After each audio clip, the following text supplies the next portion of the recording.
Hello दोस्तों, स्वागत है आप सभी का मेरी एक और नई कहानी में। जैसी करनी वैसी भरनी।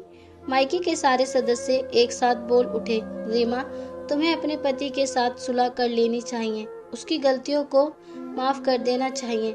कल की ही तो बात है। रीमा के पति मनोज ने उसे घर से निकाला था। कारण थी कोई नर्स। उसके कारण वह रोज मारपीट करता था। रीमा बेचारी जुल्म सहकर भी घर को बचाने में लगी थी और पति उसे निकालने में। एक दिन अति हो गई। मनोज ने उसे इतना मारा कि शरीर का कोई हिस्सा बिना चोट के नहीं बचा था। वह अधमरी सी रिक्शे पर बैठकर घर पहुंची। मायके वाले उसकी हालत देखकर रो रहे थे। वह रोज अपने आप को कोसती और रोती रहती। एक दिन उसने डिसाइड कर लिया कि रोने से कुछ नहीं होगा, मैं अपना जीवन अच्छी तरह काटूंगी। उसने 12वीं की थी, D.Ed किया और स्कूल में प्राथमिक शिक्षिका बन गई। मायके वालों ने एक कमरा दे दिया था ताकि उसका आत्मविश्वास कायम रहे। उसका मजे से जीवन कट रहा था। कुछ सालों बाद घर के बाहर एक आदमी अधमरा सा पड़ा करहा रहा था।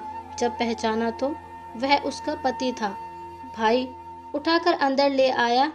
उसके घर वालों को पूछा तो उसने कुछ भी ना बोला। फिर रीमा के भाई ने दवाई दी, तब जाकर बोलने के काबिल हुआ। उसने बताया तो समझ में आया कि उसने नौकरी छोड़ दी थी। वह उस नर्स के साथ मजे में रहने लगा था। नर्स कमाती और यह मजे करता था। बाद में उसकी हरकतों से तंग होकर नर्स ने इसे निकलने को कहा, पर वह नहीं माना और रीमा के समान मारपीट करने लगा। एक दिन नर्स ने अपने भाइयों को बुलवाकर उसे मिलकर पीटा और घर से निकाल दिया। अब कोई ठौर ठिकाना ना था, कहाँ जाए। तो रीमा की याद आई। उसके घर आ गया, पर दरवाजा खटखटाता उससे पहले ही वह गिर गया।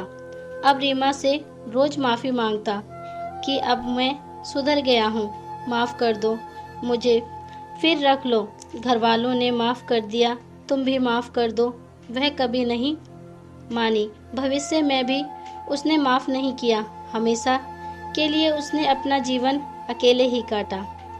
बाय बाय दोस्तों, फिर मिलती हूँ अगली कहानी में।